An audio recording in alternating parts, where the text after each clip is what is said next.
Hello, everybody, and welcome again to another UFOB interview. Today, we have Jim Quirk from the Quirk Zone on his YouTube channel. He also has a Spotify channel, UFO-Extraterrestrial Reality, which he has a podcast on Spotify. So without further ado, let's get him on. But first, let's say hello to Remsey. Hey, Remsey, how you doing? I'm fine. Good to be here. How are you doing? I'm doing very well, and this is going to be a fun recording here. Absolutely. With Jim, and let's get on Nigel. Hey, Nigel, how you doing? Good to see you again. Good to see you guys after a long time. Yes, and now we'll bring on Jim. Jim, how are you doing, sir? I'm doing very well. Good. Well, thank you so much for coming on the UFOB interview here. We really appreciate you spotlighting UFOB about 2 months ago. Remsey does a lot of work to get the evidence out there for people to see that the phenomenon is real and something is going on. If you do the research, you'll figure that out. And also on your on your YouTube, I noticed that you have the description in your about saying, you know, we also know that the government has been covering it up for at least 75 years. This is not one of those channels where people wonder whether it's true. I encountered one of these beings and saw one of their craft up close and personal. I know it's true. It's just like the classic saying, I know what I saw. And you know what you saw. So we're definitely going to be asking you about your experience with that. But why don't we start from the beginning? What got you into this, and when did you start everything? You're talking about the podcast and the channel, or are you talking about the experiences you want to? Well, I'd say even you can start even as early in your early life when you started getting interested in it, or what made you interested. Well, the earliest thing that happened in my life, and actually it didn't really at the time when it happened, I didn't realize that it was extraterrestrial. I thought it was the devil. I didn't know what was going on. I thought that for years, actually. Then were you evangelical or Christian? No, I grew up a Catholic. I was an altar boy in the local church. It was around 1977, I believe. It was in the summertime. I was 8 going on 9. And I grew up in this little town called Mahanoy Plain in Pennsylvania. And I shared an attic in a small little row house with my brother Davey. Like he slept on one side and I was on the other side, you know. There was 5 kids in the family. It was a pretty big family. And but one bathroom? One bathroom. Yeah. You know how that goes when you have 5 kids, you know, and 2 adults. So yeah, it was a tight little close-knit family. But the one night, it was a small attic, but I had the one side of the room and he had the other one, and a lot of times we'd leave the light on. There was a light on top of the steps on the wall, and that light would stay on all night long, you know. And the one night I woke up and I had the blanket over my head. A lot of times I just used to sleep with the blanket over my head. That's, you know, how I am. And it was a thin blue blanket because it was a summertime, and I could see through the blanket because the light was on, of course.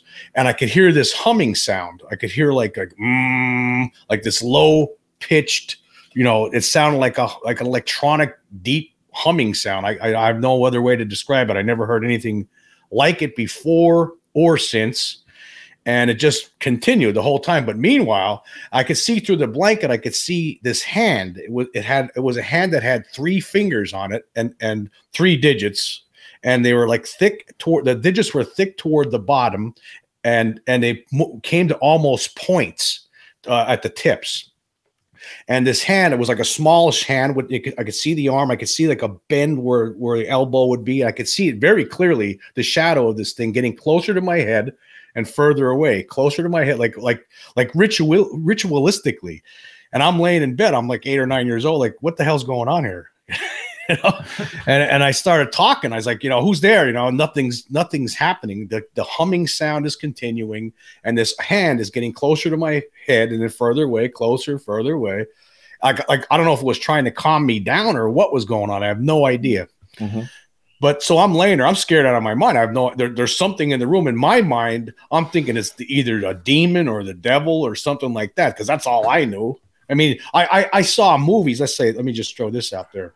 At the time growing up, I watched all kinds of monster movies on TV. I saw movies about flying saucers and all that and aliens from outer space trying to destroy the world and all that kind of stuff. But I just looked at that like the Wizard of Oz. I never knew that was based on fact at the time. You know, when you're 8 or 9, you just don't know all these things yet, you know?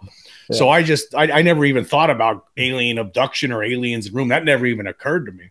But anyway, I'm laying there and this whole thing's going on. And I was too afraid to pull the blanket down to look at it. I did not want to look into its face, right? Whatever this thing was, right?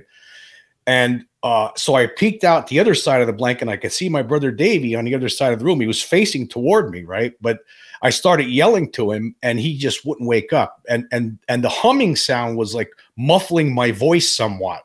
This electronic humming sound during this whole incident, which lasted 20 minutes, by the way, it never let up. And then I was really terrified. So I started screaming at the top of my lungs for my mom and my dad, and nobody came. Nobody came to the rescue. And meanwhile, this hand is just still doing this. Like whatever it was going on, I don't know. Okay, so I started praying to God. I'm laying there praying to God, like oh my God, I'm already sorry, you know. And I had my eyes closed when I was praying, and I would open my eyes up, and the thing is still there. The hand is still doing this, you know. The electronic humming sound is still there, right? And then you know, this went on for 20 minutes, and it wouldn't go away. And I remember the adrenaline was going through my body, and then all of a sudden, like snap! I woke up the next day, and it wasn't like waking up from a nightmare. It was just like, something happened that night before, and then I slept, and then I woke up, right? And the next day, I spent like most of that day, you know, running around the house trying to tell my mom what was going on, and she kept on insisting that it was just a dream. It was just a dream, and I'm like, I'm telling you, there was something. That she wouldn't believe me. And I remember reaching a point at some point. I remember actually stopping and thinking and realizing that nobody's going to believe me. I'm just a kid. Nobody's going to believe me. I didn't know at the time that even if I would have been an adult, nobody would have believed me either. Yeah. Right. But anyway, my dad got home from work later that day, and I remember running out to the car and telling him, and he told me the same thing. Oh no, it was just a dream. And I knew it wasn't a dream. I knew whatever was going on that night, I was awake. There was no question in my mind. There's been no question in my mind all these years that there was some extraterrestrial or a presence in the room that night. I didn't think at the time it was extraterrestrial. I thought it was a demon or a devil. And then I would say there was actually times over the next few years as I grew older, and I would sometimes think about it. I remember actually trying to convince myself, oh, maybe it was just a dream. But I would, you know, my inner monologue would say, you know, that was no dream. I couldn't even convince myself. I tried to convince myself because it scared me. I was thinking, what the hell would the devil be coming to me for? I go to church every Sunday. I mean, I'm an altar boy, you know. I mean, what is he trying to steal my soul? I mean, that's kind of thoughts that were going through my head for like quite a few years. You can't blame, but those thoughts go through your head. I mean, that's a scary experience. It was. I was scared out of my mind. I mean, I remember telling some other one of my friends growing up about it, I think they, you know, they believed me. Like some of my close friends, they didn't really say anything. But I mean, I don't know. Maybe people thought I was crazy back then. I don't know. But as I grew older, I think it was probably sometime in the late 80s. I was watching some show. Well, it was early 80s actually when I started realizing that UFOs could be realized. Like I remember sitting there watching an In Search of episode. And I believe it was around 1980, and it was about it was the first time they talked about the Roswell crash. And I remember I said, that's real? He said, yeah, didn't you know that? So that was like around the first time when I started understanding that UFOs were based on real reports. Yeah. And then as years went on, like I guess it was probably sometime in the late 80s, I was watching a documentary about alien abduction, and that's when it just all of a sudden I was like, that's what that was. That's what it had to be. That explains it. An amazing click when you figured it out. It was like 10 years later, probably. I'd say about 10, at least 10. So you're like 19 or 20. Probably, yeah, probably right around that age. You're right. Yeah, probably 19 or 20. Yeah, when it occurred to me, when I realized, and I started getting more interested in it after that. Then, like in the early '90s. By the early '90s, I would watch documentaries and things about it. So, and Jim, was there any smell involved? No smells. Not that I remember. There was no odor that I smelled. There was no odors that I noticed. It was just. But the whole thing is, it was real. Like it's as real as I'm sitting here talking to you two, you three guys right now. Yeah. And it was absolutely real. I've always known this, and I'll stand by it till the day I die, because there was something in that room that day that wasn't human. And obviously it was small. Whatever it was a smallish type of a being. It from what I could see, like I said, it had only 3 digits on its hand. Its hand. It wasn't like a normal hand whatsoever. I mean, the digits spread out on the top. It didn't look like there was any thumb whatsoever. Did it float? In a way, float?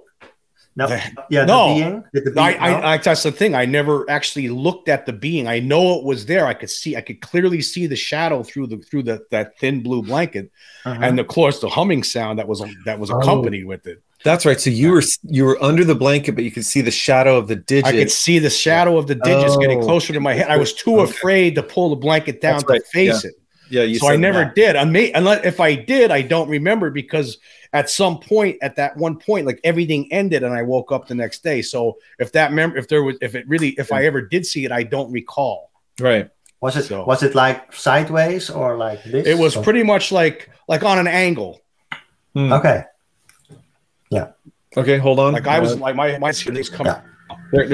And it was fast. It was like this. Oh, okay. Okay. Yeah, go ahead. So go ahead and describe that again. Yeah, it was coming in. It was something like. Oh man. Something like an angle. It was moving. It was moving like pretty quick, and I just felt that there was something there. I knew that there was something there. Yes. Again, there was the sound that came with it. I never heard anything like that before. Like, where did that sound come from? What was it? And like you hear some people talk like, well, you had sleep paralysis. No, I didn't. I know what sleep paralysis is. I've had sleep paralysis when I was a kid a few times here and there, and that's scary in itself. You can't move. I was able to move. It wasn't like I couldn't move. I was perfectly capable of moving when this incident was going on. See, that's still even pretty interesting when it comes to all the abduction stories. Is you were able to move. You could move. You didn't feel like you were frozen, but you still see these hands coming at an angle. Or it was one arm. It felt like one being. Yeah, in the room. Yeah. That's amazing. It's always amazing to hear the different stories and just the slight subtleties. Yet it's still all the same. Being in your room, like say yours had the digits going over your face, but either way, they're in your room. There's either sound, smell. There's always something. Oh yeah, the sound. So now that you're an adult, I'm guessing the closest thing you can think of when it comes to a sound would be like a substation, an electrical substation. Something like that, yeah. And actually, I tried to recreate the sound as best I could. There was a video I did, I don't know, months and months, maybe 6, 7, 8, 9 months ago. I think it's called "Listen to the Sound of Alien," and I in that video I tried to recreate that sound just by by devices on my computer. I mean, it's as close as I could. It was like an example, basically. It's not exact. I can never recreate what I heard that night. Yeah, it's in our Discord, in the experiencer chat, someone had recorded, I think it was an electrical sound, but they said, this is so close to the sound that I heard when I had this experience. And it was very close. More like a whistling sound. Yeah, that was. But this was more like a buzzing. Right. This was like a constant like, and never let up. Like that entire 20-minute episode that this thing lasted. That humming sound, it was constant. It was a constant like a deep.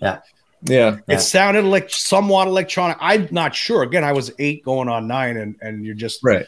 Your experience in this life at that point is limited. Yeah. And I don't know what it was. I mean, I never woke up to any sound like that ever again. I mean, that was the only time where that thing was overpowering. And it sounds like this was the only experience like that at all that you ever had. That was it. That's all I could recall like that. Yeah, that's another mystery too. Go ahead, Rem. Yeah, the sound was in the room. So your in the room. brother, if your brother was awake, yeah. Yeah, and he was oblivious to like he would not wake up when I started. My brother Davey was on the other side of the room. I peeked out of the blanket away from the things over here. I'm peeking out of the blanket in a different direction because I didn't want to look at it, and I could see my brother Davey was like, just facing me, facing toward me, sound asleep, and I'm yelling at the top of my lungs, and he's not budging. He's not. Nothing I'm doing is causing him to wake up, and meanwhile, the entire time is this constant, low-pitched humming sound is the only way I could describe it. Yeah. Everybody else had paralysis but you. Everybody, that's what it seemed like. And then when he didn't wake up, that's when I started screaming for my mom and dad, like, please help me, screaming at the top of my lungs, crying at the verge of tears. Yeah. I don't think I did cry. I was on the verge. Yeah. Go ahead, Rem. Sorry. Well, you hear that more often with people with abduction experiences, that their partner in the bed is just asleep and not waking up. Yeah. It's strange, but true. Yeah. Yeah. Well, that's what was going on that night. I mean, my mom and dad never came to the rescue. They didn't believe me the next day. And life went on for a long time. Yeah. And what did you, around, who knows, 19 or 20 years old, you finally had the click of that's what happened. And is that about the time when you started delving deeper into the ufology? I started watching documentaries on TV. I read a couple. I went to the library, would borrow some books here and there. I was really interested. I started becoming really interested in it. And I was, I became even more interested in it after in 1994. There was something else that happened that was, and this time there was a witness. So it wasn't just me. The second thing that happened, that's when I really became interested. I would just, there's no question. I mean, ever since then, I have no doubts because what I saw that night in 1994, there's no doubt. I mean, there was no way that this thing that I saw could have been human made. There's absolutely no chance. So tell us. Okay. Well, it was in August of 1994. I used to have the date written down, and I lost it through the mists of time. Just time went on. I moved to many different places, and I must have lost that piece of paper. But it was sometime in August of 1994, and I was living in Pennsylvania at the time. And my one good friend called me up, and he's there. Hey, I have permission to go fishing at this one place called Beach Mountain Lakes near Hazleton. And basically, this Beach Mountain Lakes, it's a private community. It's a gated community. There's a security area. Like, you have to live there to be able to get into it, But his mom knew somebody that lived there, and that person gave him permission to go fishing at this lake. He didn't want to go fishing at the lake. There was actually a pond off the lake that he was interested in going to. And he called me up around 12 o'clock, 1 o'clock in the afternoon and asked me if I wanted to go to it. I was like, yeah, okay. And it was a weekday. And I remember he came and picked me up. We went in his pickup truck. He had a pickup truck. And actually, I remember we drove into Hazleton that day. This was later on in the day. Now it was like 4:30, 5 o'clock. We went to, that was the first time I was ever in a Walmart that day. Because I went to, I never was in Walmart. There was a Walmart in Hazleton, and we went to Walmart and to get fishing gear, tackle and snacks and drinks and everything. And they've got everything here. Yeah, I remember wow, this is great. Maybe that's what happened. Maybe what happened was I went to Walmart. Maybe there's aliens in Walmart and they followed me later. They're walking amongst us in a Walmart. Yeah, that could have been that. Oh, there he is. He's the guy. He's the guy we showed up in his room back in '77. We finally found him. No, I don't know. No, they knew he was coming. Yeah, could have been that. But it was the first day I was ever to Walmart. So we left Walmart. It was, getting darker. It was, 6 o'clock, 6:30 by the time we got to this Beach Mountain Lakes. I remember we drove up. He had to talk to the security guard to let him know who he is and who gave him permission to get into this place. And they let us in. And then we drove down this road, and then there was like a little dirt road we got on, and he parked. And I remember seeing the lake. The lake was where the pond, the pond was off the lake. This pond that we went to was pretty isolated. It was an isolated spot, and there was the big lake was above it pretty much. And so we started fishing, and I remember it was a small pond. Like, he was one part. We were just fishing on the shore. We didn't have a boat or anything like that. We're just, shore fishing. And hours went by. We weren't catching anything. I mean, I wasn't even getting, I don't think I got a bite the whole night. I mean, it was nothing, absolutely zero, nothing at all. And I think he might have had a nibble or something. I know he didn't catch anything either, but I think he was a bigger type fisherman than me. So he must have figured he had a couple more tricks at least to get a nibble, I guess. But I know the night went on and it was nothing. And it got dark out. Of course, it was pitch dark around 10 o'clock.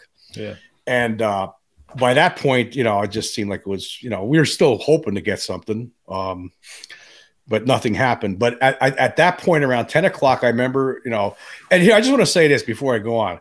I would have completely forgot about this whole night. This would have been nothing. Like I would have had to get hypnotized by 20 hypnotists to remember this, because it would have been so dull and boring, because really nothing was going on. But I turned around to get a cigarette out of my tackle box, right? And when I turned around, there was like behind me, like there was like the pond was here, and then behind me was like an open field with tall grass, and then on a perimeter was like a forest. Okay. And lower than the trees, where I saw these 3 giant lights lined up horizontally, and they were moving behind the trees toward like this opening. There was a gap in the trees in this one area. It was like a bare spot, and it was moving toward these lights were moving. They were lined up horizontally, like 3 giant headlights. That's what they look like, except they were really bright, and they were moving behind the trees. And I said to my buddy, I said, Scott, what the hell is that? And he's there, and I remember his voice, the way he said it. He looked up, right? He turned around and saw us, and his voice, he's there. This is the exact way he said it. He said, I don't know. Like the no part was like elevated, right? Because by this point, now the thing was in the clearing, right? And it was as big as a house. It looked like if you were to like have a ranch house like just floating in the sky. That's how big this thing was, right? Wow. And it had these 3 giant lights on the front of it, and it was moving right toward our position. And then the shape again? What was the shape? Well, the thing was always in front of me, so I didn't see the shape. My friend did. He was standing under the edge of it, and he actually shined a flashlight up on the belly of it. Oh, right. Well, this is what happened. Well, the thing moved to our position. It came like it was moving it just stopped, and then it moved this way, and then stopped right in front of us. It just stopped. It was hovering there, and it was right in front of me. And he was on the edge of it, like right underneath the edge of it. And he had a flashlight, and he's shining up on it. He later said it was saucer shaped. It was round. Oh, interesting. And those 3 big lights were on the front of it. And this thing, again, is bigger than a house. I mean, it was huge. And there was no sound at all. Nothing. Absolutely nothing. And it was only 2.5 stories off the ground. I mean, I was only like 20 feet away from it. I mean, it stopped right in front of me. Wow. I couldn't believe it. I thought the thing was going to land. When he shined the flashlight under the bottom part of it, that's when I got scared. And I said, let's get the hell out of here. And he immediately listened to me, and we both started throwing the stuff into the back of the truck. And while we were doing that, the thing started moving backward in the opposite direction from whence it came. And so then while we're in the truck, then we jumped in the truck and we're driving out of there, right? And you could see the thing floating over the trees, and it was unbelievably close to the tops of the trees. Wow.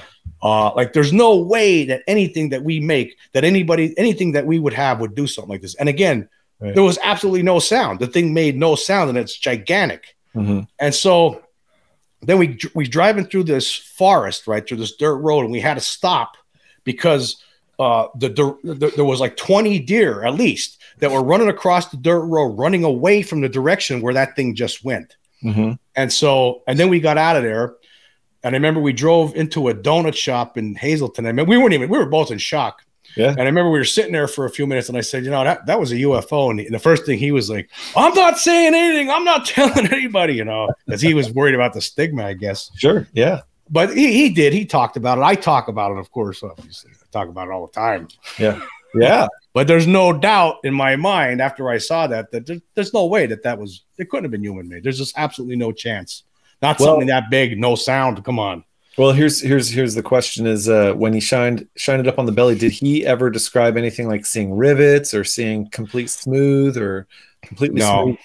No, he said it was smooth. That was about the extent. Yeah, he didn't. It was dark. You have to remember it was pretty dark. You know, so I mean, if you're in the middle of the woods, I mean, if you've ever been in the middle of the woods and it's dark out, and then, I get that. I mean, you said he shined a flashlight up at the belly of it, and it's at the belly of it. Yeah, but I mean, the whole like he shined. But it happened so fast because right when he did that, that's when I got scared and I was like, let's get out of here. You know, so he didn't have much time to really. You know, but he did say that it was circular in shape. Okay, so that was the one thing that he did notice, that it was. You never saw that because the lights were shining. The lights were right in front of me the whole time. Well, that's another question. Did you notice anything peculiar about the lights themselves? Because often people will report that the lights didn't light up, say, the forest, but they were almost within themselves. Yes. There was something very weird about these lights. Like, I could tell you this, as this thing unfolded, like there was all different kinds of feelings that I had. It was like, I went from, you know, first it was like shock, and then it was awe, and then it was like fear. Like, okay, I got to get, it's time to get out of here, you know? Because in my mind, I thought the thing was going to land. Because by this point, like I told you, I was already interested in it. And I thought we were just about to get dragged onto this craft, Allagash style. Yeah. I didn't know what was going to happen. That's what was going through my head. Oh my God. In fact, I had looked at the time, like before this happened, I remember checking the time. And then after it was all over with, I remember checking the time again. And I didn't think that there was any lost time. Okay. So I don't think anything happened, but then again, who knows? I mean, well, if when you had gotten to the donut shop and it seemed like it was later than, but you probably would have noticed if it was later than. Yeah. But who knows? 1994. Yeah, 1994 was a real UFO year. It was, yes. Well, of course, a month later is the aerial school thing, so that happened not long after. I didn't know about that until the aerial thing until years later. We didn't report the UFO to anybody back at the time. Like I'm sure that's how a lot of these things happen. I would imagine most people don't ever report it. I mean, some people take the time and look online and they'll send a report to the National UFO Reporting Center or something like that. I never did that. In fact, we didn't have the internet back in '94 yet. I mean, you know, you have to call somebody up. I didn't even think about doing anything like that. Well, I guess, I was going to say, well, you guys may not have had the internet. I remember, I think I was in junior college at that point, and I just got my first like Mac, what was it? Anyways, but either way, I think you had the stuff online where you could. I remember using the phone, like I would become a newspaper article a couple of years later, and I remember using this old-fashioned way to send stories through the phone line somehow. I can't even remember how that worked. Yeah. That's funny. But yeah, of course, it wasn't all around people saying, "Oh, report it to MUFON" or whatever. It's still we were still getting used to the old World Wide Web, but either way, that sounds like an amazing experience at the least. You're fishing, and then suddenly, and what's really cool or amazing is how close it was to you guys. Yes. And that's another thing. I really haven't really appreciated that fact until like in more recent years. Like for all those years after that, like I saw a UFO, but I never really thought about, most people don't see you that close though. I mean, I wonder what it would have been like if I would have had like a camera back then. I don't know if it would have came out that good, but maybe would have been something. It would have been something at least. 3 lights in the sky. Yeah. But it would have been really close. It was like 3. It would have been like right there in front of you, Yeah.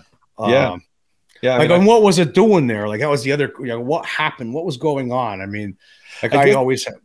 Well, I was going to say, I guess you could make all kinds of connections. It could have been absolutely random. No one knows. But you had your experience earlier. Who knows? Maybe it was the same beings in there just checking up on you for whatever reason, but it sounds like it was really random, but we'll never know.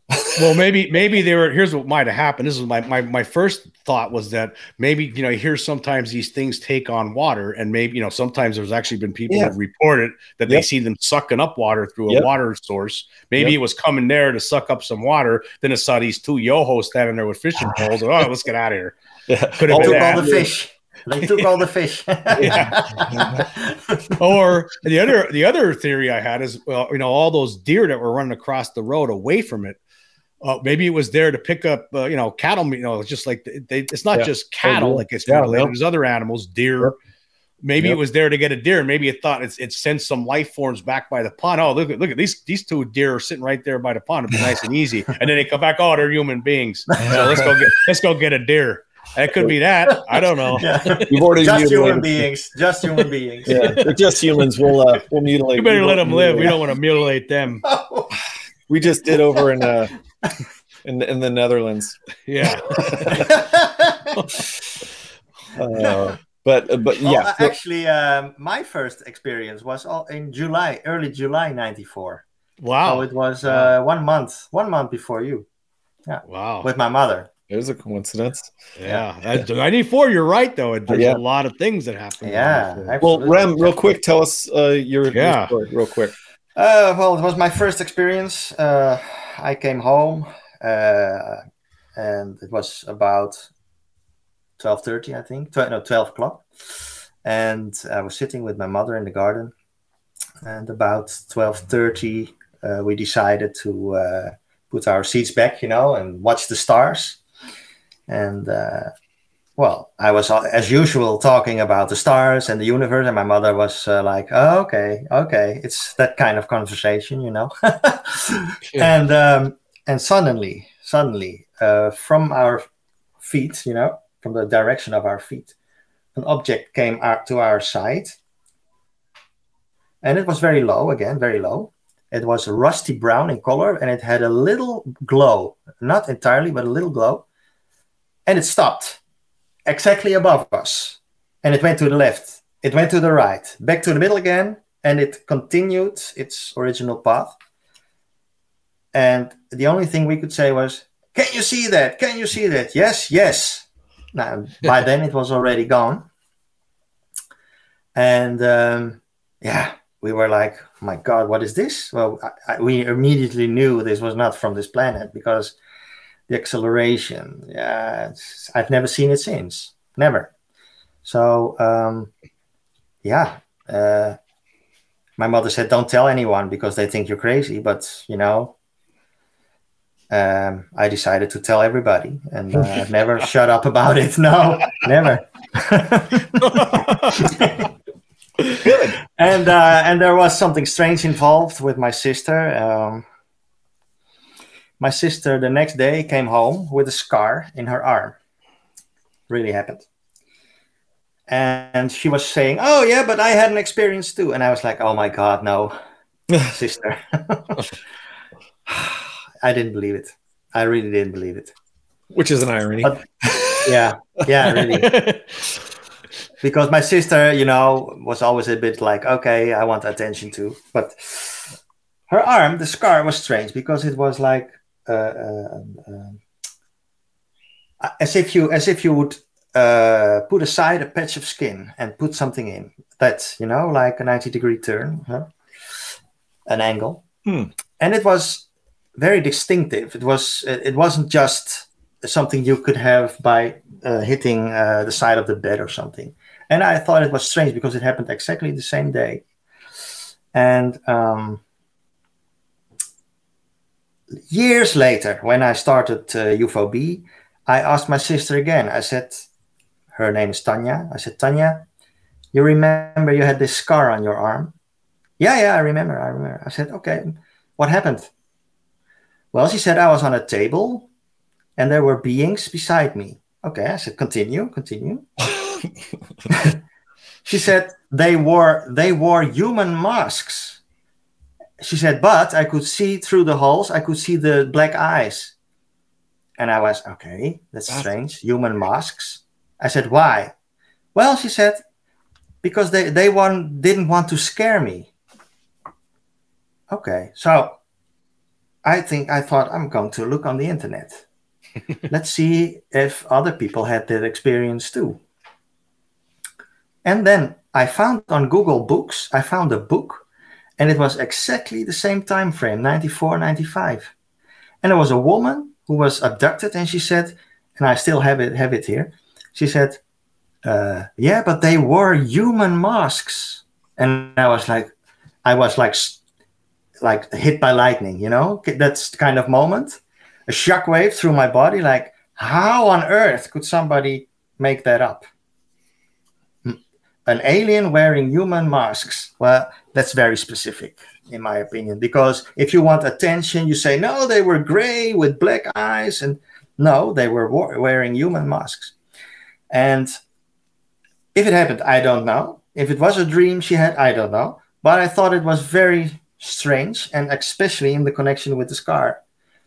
And my theory is that that night something happened.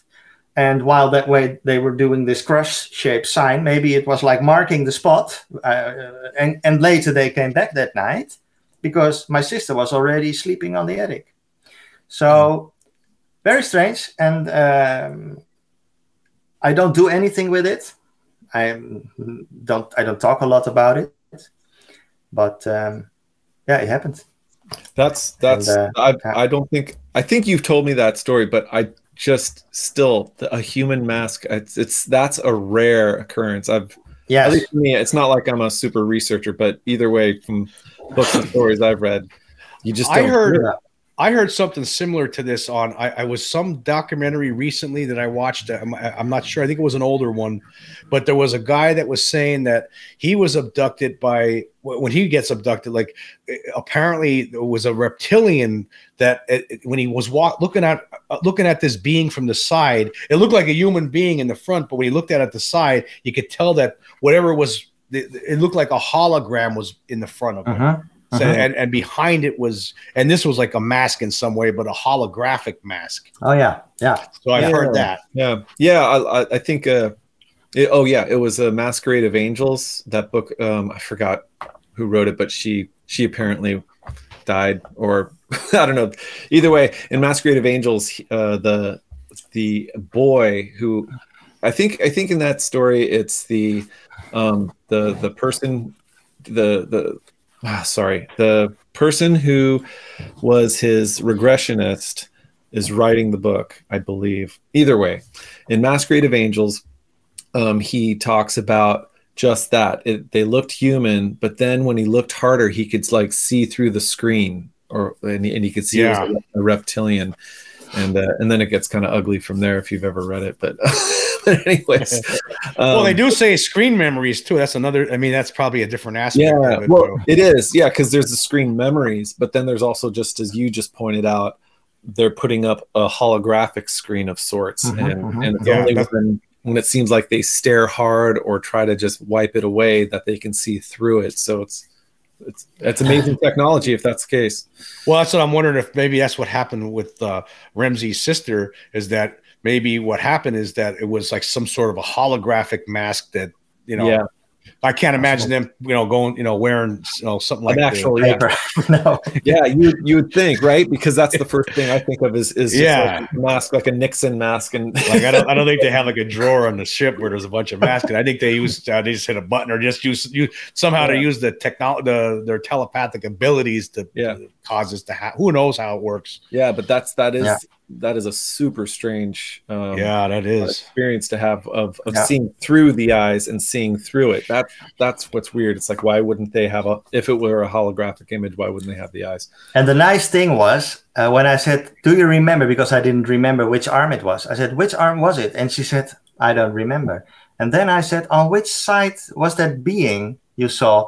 Oh, and then she immediately knew what side. And then we knew exactly what arm it was. So with no scar? With the scar, yeah. Did she have a scar? She had a scar. Yeah. Oh, okay. So then you guys looked down. I saw it. Oh, there it is. And it diminished over time. And the stupid thing is, because I didn't believe it, otherwise, but in that era, in that time, you had to buy a photo roll, at the photo store. You had to put it in a camera. You had to make, and it was expensive for us because we didn't have that much money, and you had to develop it, and it was only just for a scar. Yeah. It didn't occur to us to do that. Unfortunately.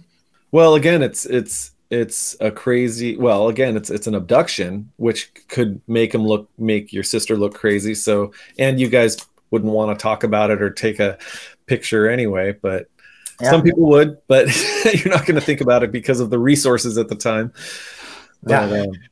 I don't know. Like when I think about I feel glad. Like I don't know if I'd want to see one of these things. When I hear stories like the Pascagoula incident or things like that, these guys are like they remember seeing the. I mean, I don't know how I would handle that. I don't know how anybody would be able to deal with that for the rest of your life. Like remember, I mean, maybe in a way it's a good thing that aliens wipe out your memory or try to anyway, because I don't know how you go through life with that kind of imagery in your head. I mean, that would be tough to live with.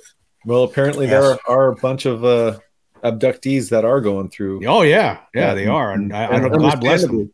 Yeah, and I still feel like there's a good amount. Like say, of course, around the United States there is a homeless issue everywhere, but I also feel like a lot of some, not a lot, I'll say some or a small percentage of people that seem schizophrenic or are hearing voices, they might really be hearing what they're saying they're hearing, but we just don't know that. And like I said, I'm just throwing that out there that it's probably a very small amount of people. The others really could be having mental issues, but yeah, you just never know with the phenomenon now. And now in the last 2 years, I guess it's been now that I've been really looking into abductees and hearing their stories, I'm now feeling pretty confident that the phenomenon and paranormal activity overlap. So it's, it could go so many ways. Yeah. Sorry. Go ahead. I have a theory about how they do it with the scars, because the stories about people who die, but their nails still grow. Yes. Or their hair still grow. Right. So the cells live on much longer than the body, than when you're brain dead. So we know they can do something with time. They can speed up time locally. So when you cut somebody open and you put in something like what's it called, an implant, and you speed up the time locally on that little patch of skin, it will cure because that skin is 3 weeks older than the rest of your body. Can you imagine that? I can see that. I can see what you're saying there. I just feel like I was going to say I just feel like that it would be more of a technology that they'd have. But go ahead. Yeah, but when a steward in an airplane is in reality older or younger because he flew around the Earth, it's a relative time. And when you have two clocks and the one is in an airplane, right, the time is So or in space, if you speed up the time on that patch of skin, it's a theory, yeah. It would heal and it would appear like a scar, as if it healed. But in reality, it may be a little bit older than the rest of your body. So and then does it get any oxygen? Well, we know that cells could live on even when you die a little bit longer. So perhaps it has enough nutrients and oxygen to repair itself. So it's just a theory, but you have to think of something, because what else? Yeah, I do. Oh, go ahead, Jim. I was going to say everything is like speculation. I mean, there's things that are happening. I mean, and we don't have any explanation. And we have to say these because what you're saying could possibly be true. I mean, that might be. I mean, we just don't know because. I mean, if something is more advanced, I mean, they are, right? I just don't. A lot of people don't appreciate what that really means. I mean, we're pretty smart. The human race is pretty smart. But if we're dealing with something that's 100 times more intelligent or 100,000 years more advanced than we are, the things that they would be able to do, the tricks that they could be able to play on us, right? Yes. I mean, we have no idea, and that's I don't think people appreciate that idea. Like your theory could absolutely make that could be what it is. Yeah, and then another point is, and I hear it from abductee stories, is a lot of the times we're thinking too much like human beings. Or human beings that are still human beings that are still at a lower technology level. So it's like, for the most part, when even the greatest physicists start trying to theorize what could be going on, they still have no idea about the technology that's going to be 100 years, 1,000, a million years from now. So we're still thinking like primitive Right. For the most part. Yeah. That's what drives me nuts about the debunkers and it's like, oh, come on. I mean, you just don't have any imagination. You get, a lot of times you see them, they refer to all this stuff that UFOs do and extraterrestrials as magic. And it's like, no. What you're proposing sounds like magic, when some of these excuses that you're coming up with. I mean, if there's 10 people that see something and you're trying to tell them, no, that's not what they saw. Or no, like the Ariel school kids. Oh no, it was a traveling puppeteer show. That was one of the latest. Yeah. Did you hear that one? I mean, that was the most ridiculous. I never heard. That's worse than swamp gas. Well, I think that's similar to Mick West saying the new one. I forget the new one, but there's a Mirror Lake. Calvine UFO. Thank you. I mean, there was no lake there. It was taken over hills. Like, where are you coming up with? The first thing, right when the picture came out, the first thing he wrote, military kite. Like, how did you get to that already? I mean, this is how debunker.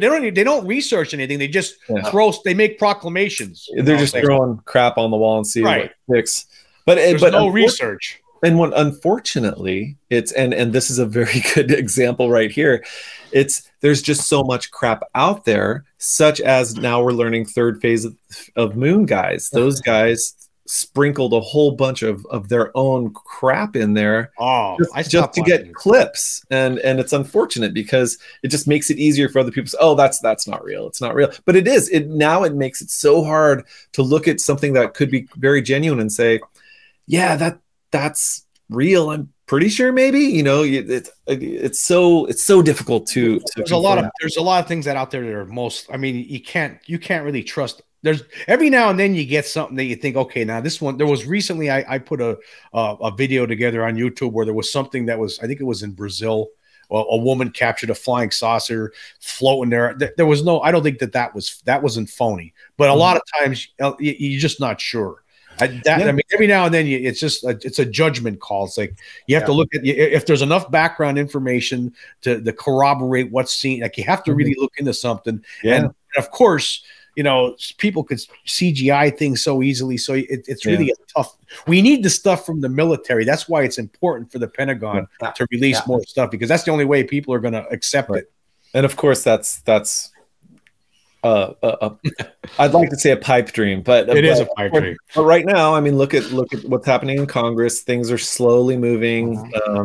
Drip disclosure is still a thing, but yeah, it's tough to look at any, especially for me right now. What just popped in my head were things like seeing SpaceX stuff go up, and then they got the cameras on the thing, and what could be a piece of ice just moving. People say, "Hey, look at that!" It's like, I can't do that because it could be a piece of ice actually that just got dislodged. If it goes like this and then goes like that, you've got my attention. If it curves, you got my attention. It could possibly be the propulsion mechanism, the rocket pushing it a different way. But if it looks distant and it goes, okay, you got my attention.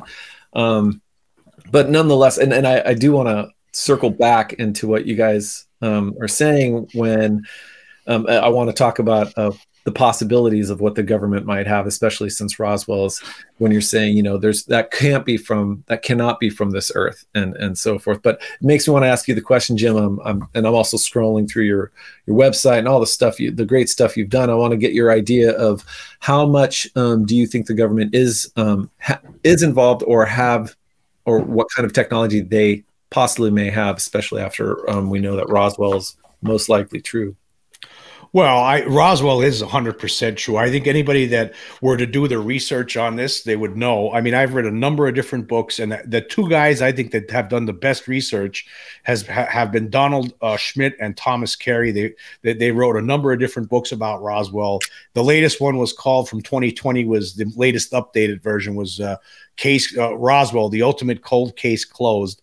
There were just too many witnesses. There's just too much information. There's no witnesses for the Air Force's contention whatsoever. None. There's nothing. They don't have anybody saying, yeah, we saw some crash test dummies out here. We thought it was 1940. We made a mistake. We didn't see them, we thought it was 1947, but really it was 1955. They don't have any witnesses like that. I mean, they tried to come up with a crash test. I mean, there's just so many different witnesses, and those guys were able to put those pieces together. Like each witness saw their own little segment. And when you read that, and that's what I'm saying, you can't get, what I always try to say is you can't get everything like off a History Channel documentary. Right. Sometimes you got to sit down for something like Roswell. It's just too complicated to try to understand everything without reading a book with that detailed information. They're just not going to be able to fit that into an hour-long, 45-minute long documentary, you know, an hour long with commercials. Yeah, there's the other book where it's interviews with all the folks from Roswell, and I forgot the name of that book, but I'll have it on the description when I find it. But yeah, that one is all the interviews with the people who lived in Roswell and were threatened and what they saw. And yeah, when you get a whole town of people, especially the firemen, the sheriffs, the police who went out there and did see something, they saw what the military were doing and what they likely picked up and hid. Well, I mean, here's the thing. I mean, and the question that you were asking was, did the government have they figured anything out? Like, I would say they probably figured some things out, but I don't think that they could be anywhere close. Because if something is 100,000 years more advanced than we are, it's just going to take it. I don't think you can figure it out. It's like if you send a calculator, a solar calculator back in time and give it to Socrates, you think he's going to figure it out how that operates? Never. Right. And for generations beyond him wouldn't know how this thing is operates. Well, I guess I would. Our only argument against that is that Socrates, like right now, we have technology, we have microscopes, we have things that we can examine it, and I do believe that at some point we couldn't figure things out because you're right, it was so far in advance. But I also have the feeling that just what our own great minds did think of, like Nikola Tesla. I think he was ahead of his time. Yeah, he was. Yes, Browning. There was a lot of good stuff going on in the 40s that seemed to disappear when it came to figuring out gravity and electrogravitics and just starting to see that, and then the stuff goes black or goes dark and you don't hear from those people again. And I feel like if they didn't figure out anything from Roswell or the other what they say possible 70 crashes since then that have been retrieved, I believe that we've definitely figured something out from Nikola Tesla and the other physicists that have been messing with electrogravitics.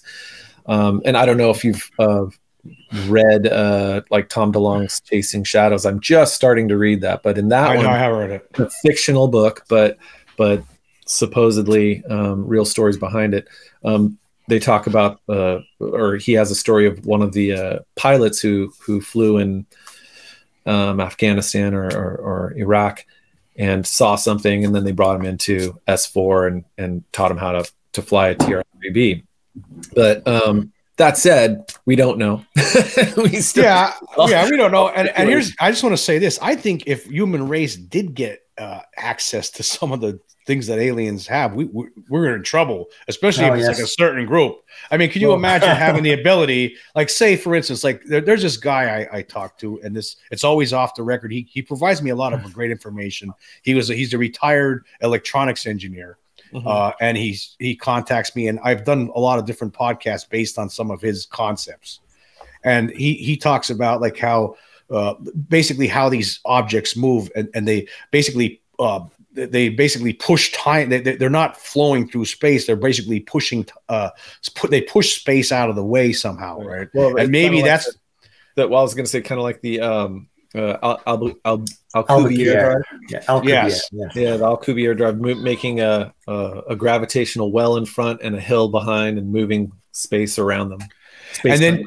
And then you tie that with like a lot of abductees will say that they see these beings walk right through walls. How are they accomplishing that? Is that the same concept? Is it from the same, basically pushing space out of the way to allow themselves to walk through what's a seemingly solid wall? I don't know. My theory is again, I always harken back to Nikola Tesla saying, if you want to know about the universe, think in forms of energy, frequency, and vibration. And I feel like that's a technology myself that the ETs, when they do that type of abduction, they can just make the walls seem to disappear in that sense through changing its resonant frequency. And I think there are some.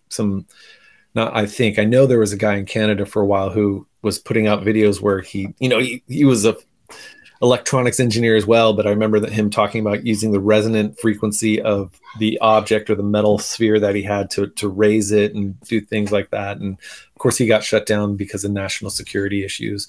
I forget his name, but either way, yeah, sorry that I asked you a question. The point I was just trying to make is just that I think if, like, the way the human race is right now, if we were to come in, if we were to have, one of us, a group of us, a country or whatever, or just a private organization, were somehow have access to what the abilities, the technological ability, then the rest of the us are in trouble because they can do whatever they want. I mean, if you could walk through walls, if you could fly 10,000 miles an hour and stop on a dime, and there's just so many different things, aspects to it that would be scary because humans we're not ready for that yet. I mean, if we did, I agree with you, and that's especially when it comes to, like, say if we've if they did say, yeah, there is free energy or 0 point energy, and we can do that, because you don't want that in the hands of the wrong person.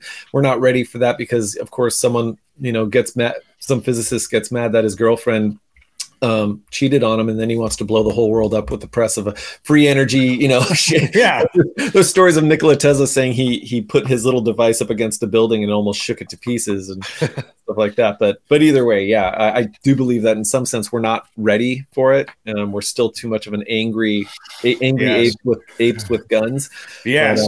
But exactly. But on the other hand, if our governments and military, because I think I saw in one of your videos you were talking about the more than our government's covering things up. It's very obvious, and if they do have that technology and they could still help the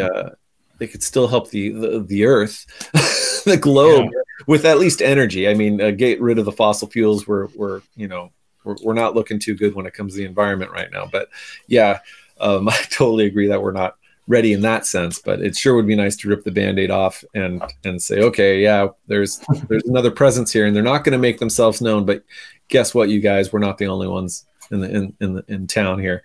The galactic town. Well, so you're talking about other governments. So you just had that video that you uploaded. You guys uploaded about the Varghina case, which I mean, obviously that's a cover up. Obviously, I mean, look at all the witnesses, and yet we still don't know it. Like their government, we don't know what you're talking about. Come on. And then a military plane from the U.S. landed there the next day. Without announcing that it was coming. So all the people in the tower were like, "Is this normal? This is not normal." Then they went from Campinas airport with 2 helicopters to the Varginha hospital, the same hospital where all the people said the beings were brought to. Yeah. So I'm sorry, there's not a debunker that has an explanation for that. Not a debunker. That's why they don't touch it. Mm-hmm. Yeah. Until recently, I said on Twitter, the US warned Brazil that some object was in Brazilian airspace. So it was a common thread. The US NORAD would see it, and they would warn. So that means that there is a warning system in place. Otherwise, you don't do that. Mm-hmm. You have to call. Normally, that takes hours. But this was very fast. Brazil was warned immediately. They knew it. So that means that they have a warning system in place. And then 2 helicopters landed at the hospital. And the next day, it went back to the US with permission. So probably some material, debris or organic, was taken back to the US. Mm-hmm. Must be. And I don't think that Brazilian authorities have the means to store it without being a biohazard. I think the US has the infrastructure to do it. And that's why they take it. And Brazil was happy that the US took it over. You know what I mean? Because otherwise they had to deal with the whole thing. And they didn't want to. So they were happy that the US did it. That's my speculation on it. But I'm positive it was. I think it's on point for sure. Because, I mean, I think since 1947, the military worked on making more deep underground military bases to store things like this, to research, to do experiments. And when it comes to stuff like this, and Jim, you know this just because again I noticed, or I saw on your YouTube channel, you had the That interview with the guy that was he a radar ops guy? Yeah, and he said his name, my friend. It's okay. He saw that the radars were pointed the other direction, if I remember right. If that is that the same one? No, wait. I thought you were talking about that incident in Peru.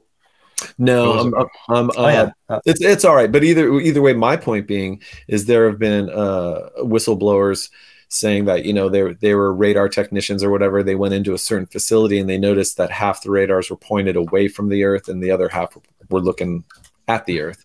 And so that and then you have other whistleblowers saying, yeah, when they started working at this higher level of classification, that they were seeing things coming in and away from the Earth all the time. So we know that the United States is the leader in tracking this stuff. I think that's why I was going to say that. We can speculate there. Right. I know. I think, you know, I don't know when it started. It could have been since that sometime at some point in the 50s or maybe the 60s when this, but I think that there's an agreement between all the NATO countries and all the other allies, not just NATO, but all the allies of the United States to keep this thing hushed up. Yeah, and I feel like it's important to point out, at least for me, in my speculation, it's important to point out that when we say that the NATO countries are all in agreement with the U.S., that, you know, the U.S. will be the leader in hiding this stuff or whatever, it's not the people at the top that know this stuff. We're talking like levels of secrecy below all the government. Right, like their own little majestic 12s, like right, yeah, you know, whatever kind of little group Brazil has, or whatever type of group, whatever country has. There has to be. Anybody that studied this, right, would have to know. I mean, the two of the most important books I always talk about are the two Richard Dolan books, the UFOs and the National Security State, volumes 1 and 2, because that provides the entire historical overview from 1942 until 1991 of how the governments have dealt with this, particularly the United States government, since since the 40s, and it's priceless information, and it's comprised of actual military report stuff that was declassified, all kinds of stuff. But when you look at that and you understand, there has to be an agreement between all these countries. There has to be. Yeah. Like Brazil obviously has there's some group in Brazil, some secret group that, you know, maybe even the leader of Brazil doesn't even know about, or just knows a little bit about it, and he doesn't have a need to know. And they deal directly with this secret group within the Pentagon that you know. There has to be. There's no question. If there's not, then we're really in trouble. Let's put it yeah, right. Exactly. No, that's what's this report, the Brookings report from the 1960s. Yeah. Yep. Well, the Brookings, is that the one where they tell you that, or they tell the military that they should keep it all secret? Is that the same one? Well, it was a report that said it was commissioned by NASA. Yes. And it was a Brookings Institution report in 1960. And their conclusions were this must never come to light because society will collapse. Yes. Now, why they think, I don't know. They think that I don't know, because we survived 2 world wars and we managed. So why would society collapse? But one witness in Varginha was silenced with that reason, because a Brazilian soldier told her, "Shut up, because otherwise society will collapse." And she said that in the interview with James Fox. And I was like, "Ping! That's the Brookings report." And how can a rural person in rural Varginha in Brazil know about the Brookings report, which is also a still classified report? Impossible. That impossible. That's very specific.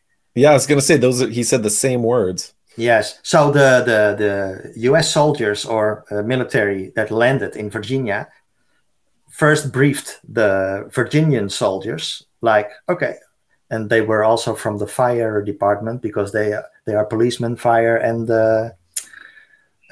soldiers at the same time. And they said to them, okay, you have to silence the people, because otherwise society will collapse. But they literally told that to one of the witnesses. So for me, that's like, yeah, this happened 100%. And I'm very curious about James Fox's movie because, yeah, I hope it will stir some pots here and there. I'm really looking forward to looking at. Yeah, me too.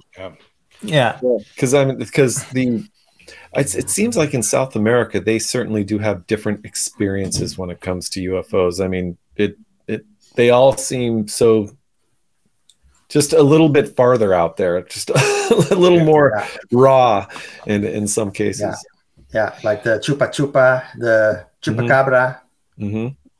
Well, you know, I in a way, right? I always understand. Like when I really sit down, if you really think about it, right, you could understand why the reasons for the cover up. For the longest time, I used to always think, well, it's because of the military implications, because they're behind the scenes, they're trying to reverse engineer this thing, and that I'm sure is a reason. But I've changed my mind since. I actually think it is because of the panic.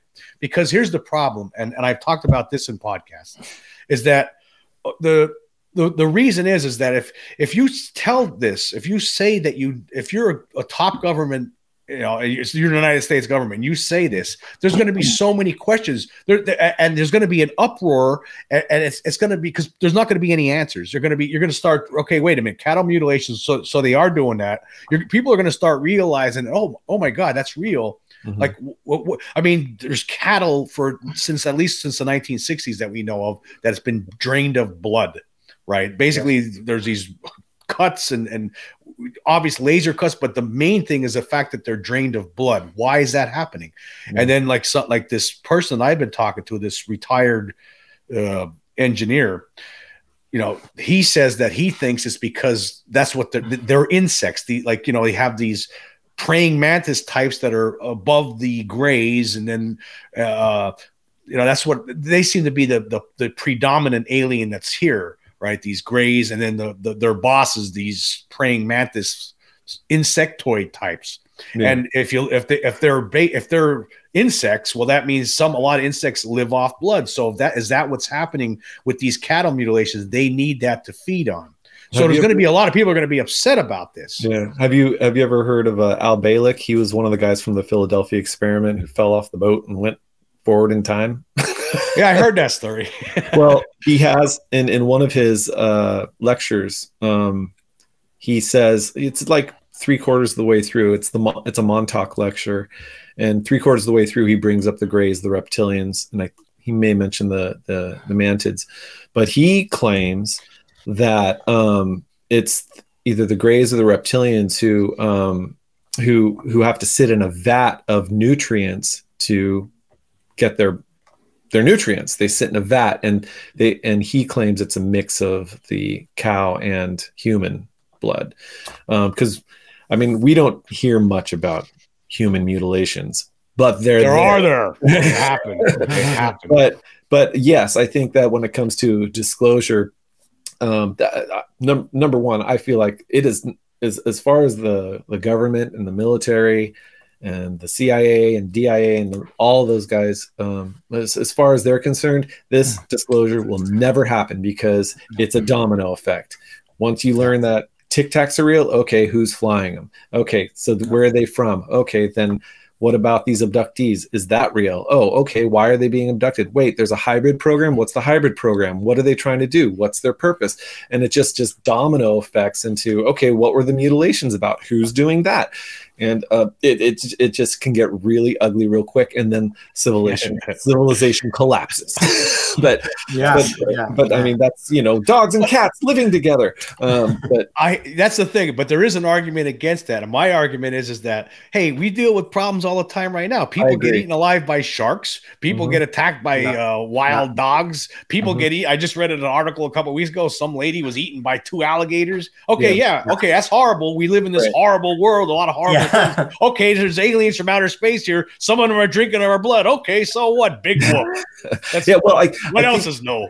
Well, I think the biggest, harshest thing for any government would be that, well, we can't protect you. Unfortunately, we can't. And what's even worse is it's possible, and what from some abductees say is our military slash government made a treaty with them to do the experiments they need to do. So they've sold us under the bus in that sense. So there's that other part of civilization. Yeah, you know, and that again, we don't know if that's true or not. One of the things I think might be going on is that the possibility that some of these Hubrids, like some of these hybrid that David Jacobs talks about in his book, like the thread and walking among us, that some of them may have over time have infiltrated not just our government, but some of the Majestic 12 groups, and they're ones trying to, because I don't think these aliens want people to know what's going on. I think they want to keep it secret too. So the government's working in concert with them for some reason still. Well, here's two things. Have you seen? Well, okay, here are two things. The 11th Green, the documentary, kind of fictional documentary. Well, it's more of a story. But anyways, there's the 11th Green, and then we interviewed an abductee whose whole family was abducted at once. So I'll start with the 11th Green. So in the 11th Green, when they show the Obama character going into his meditation and then going into talking to Eisenhower and all that, there's one scene where he's shown the free or 0 point energy box that just starts up and it's going. He's like, oh, you know, why can't we show people that? And the general talking to him with the glasses on says, well, he says something to the effect of, well, you humans, or you people, or we, you know, so in effect saying that the Hubrids are in the military, and you know, spot on is what I'm saying to you. But again, we can only speculate. But I have no doubt, because I'll go back to the girl who Sam, who we interviewed, and her family was abducted all at once. And she claimed that she remembers all the times afterwards that she was up in the craft, and it was her job as a child to teach the Hubrids how to be children with emotions and stuff. And she said she specifically remembers they all looked alike. They at that time in the early days when she was teaching them just how to play, how to laugh. And I believe she said that she did have the memory of seeing them later, but they were no longer all like blonde, blue eyes. Now they all had different color skin, different color hair, so they could blend in. So we don't know. We don't know. We don't know. But we do know that there is some point in time when it all converges, you know? That's supposed when to be it all comes together. There's one way that I put this out there. I don't know. I'm just crazy talk though at the same time, but I guess I mean, it would end the whole debate is, you know, if some civilian group could somehow actually capture one of these alien beings, figure out a way and present it to the world before the government swoops down. Well, yeah, I kind of feel like it's like, say, UAPX. I say that all those physicists that are in UAPX are a force. Hopefully they're continuing their work. I haven't spoken with any of them. I spoke a little bit with Chris. I can't remember his last name. Either way, my point being, UAPX, what they're doing is great work, because they're taking, for the most part, off-the-shelf equipment to get all this data to analyze, to see whether this stuff's real. And I think they are also inspiring others to say, oh, they're using that. Oh, I can make one of those. You know, you got all these really smart people on around the world that are interested in this, who are already electrical engineers or so forth. And, oh, I can make one of those, or I can pull that off the shelf device and modify it myself. And more of these people are going to get together gathering data. And as the data comes in, is collected, the civilian population is going to be able to say, hey, we have all this data, government, what's been going on? Because we have strong evidence that this is real. We know you've said that it's real with the Tic Tacs in 2017. So you've said that you don't know what it is, but it's real. So yeah. What's going on? It's kind of its own singularity, where the civilian population finally gets the technology to gather this data. And in what you're saying, Jim, very similar. Maybe we'll be able to, someone will make a small EMP that can blast one out of the sky. Because I believe if there's been 70 crashes since Roswell, speculating, because that was in the citizen hearing, I feel like it was it was either Dolan or Linda Moulton Howe who was in those hearings in 2015, I think it was, or 2017, who said that they have a book of like 70 possible crashes since Roswell. I don't think they're all crashes. I think they're being downed by advanced military technology that possibly could have come from Nikola Tesla and others to down these crafts, because if the propulsion systems are electromagnetic gravitic type of stuff, it just takes an EMP blast of some sort to possibly down them, and it seems like that's probably what's been happening. I'm not sure. I mean, sorry to keep rambling on here, but I don't know if you know, it's fine. If you know who David Adair is. David Adair claimed to in the 60s had made a star in a jar. I believe it was a fusion rocket, but and he also knew either way, he claims to have made the star in the jar, and it shot up. They had it land at Groom Lake. They flew him over to Groom Lake, and they brought him down into the DUMBs to look at another rocket that looked much like his. He described it being much like his, of some type of fusion energy. The rocket itself was also the spacecraft with a little cockpit for someone very small. He said he did mention that when he touched the surface of the hull, that kind of looked like the pearlescence, or I forget what that's called. He said it reacted to his emotion, because when he first touched it to get in, it kind of swirled around his hand. And then when the military guys were getting pissed off at him and he was getting out, and he was getting a little upset too, he said he got out and put his hand against it, and it was a different color. So he assumed that, hey, this thing's reacting to my emotions. So either way, yeah. So David Adair also claims that that when he saw this rocket, there was a huge hole in it, and he said he could see that whatever hit it went through the hull but stopped where the magnetic the magnetic whatchamacallit, I forgot what it is. It basically the magnetic shielding around the fusion reactor. Whatever it was hit that wall of energy and stopped right there. But either way, the point being, it was a downed craft that they retrieved. So who knows? Our government could be downing all these craft, taking them. Okay, this certain civilization has this. How does this work? Because it can't be just one civilization. There's got to be a bunch of them. I think, yeah, there's no question in my mind that it's definitely more than one species coming here. I mean, there's just so many different kind of stories. I mean, look, Pascagoula, we were just talking about. Recently, there was a couple of different podcasts I did about different cases that happened in the 50s that were most certainly different types of beings. Mm-hmm. But I think the predominant one, the ones that are up to no good, seem to be the grays and it seems like the grays, reptilians, and the insectoid ones are working. I mean, from everything I've read, that seems like they're working together in some project. Yeah, that in the end game is a losing situation for the human race. Have you? Well, okay. So we interviewed. Oh my gosh, it's been a while. But either way, Matt Hurley. So we interviewed Matt Hurley, and he has.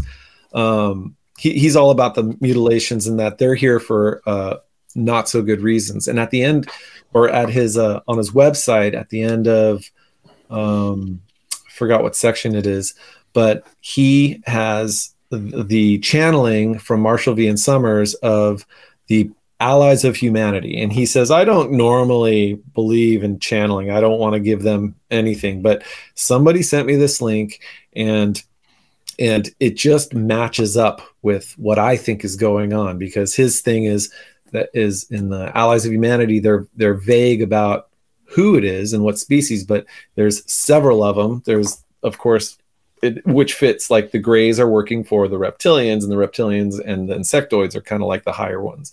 And so, but it doesn't say that, it's vague, but either way, it says that there's a group that's here to pretty much take all of our resources, and we are part of that. We're part of the resources as well.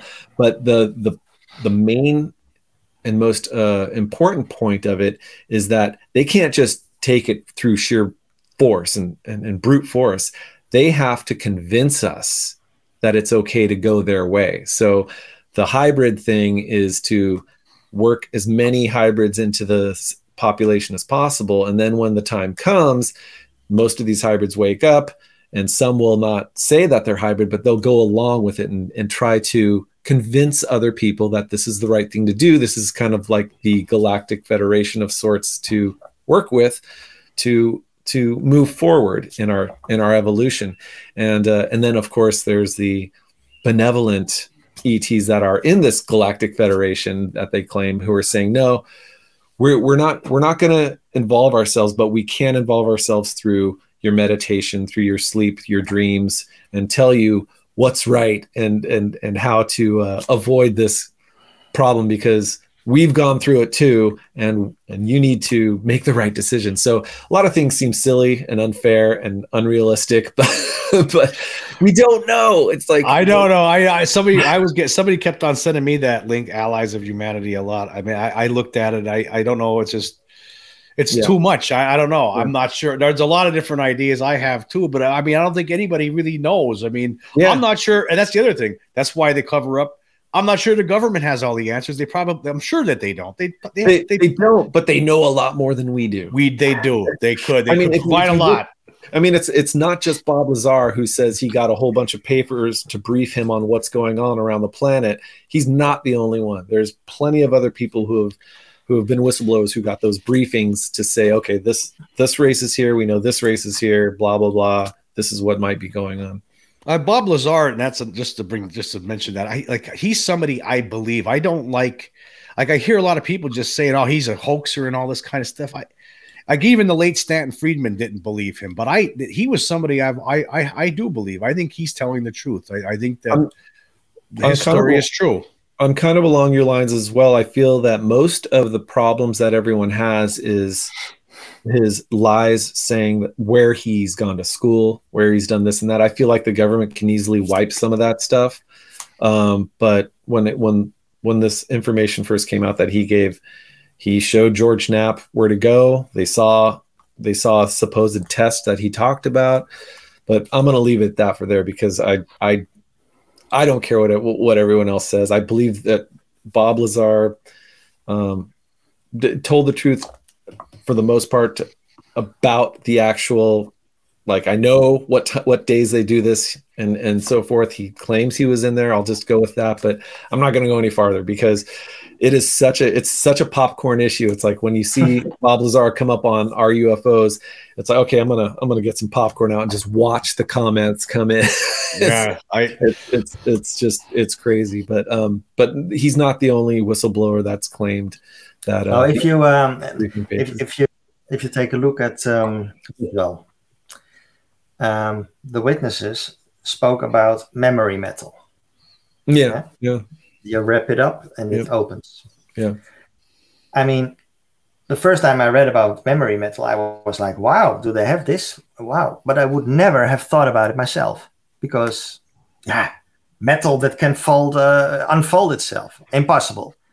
But people in 1947, ranchers, normal people, I mean, who work very hard every day, talking about memory metal.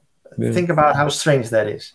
And then there was this metallurgist in the US, a top metallurgist, H.C. Cross, his name was.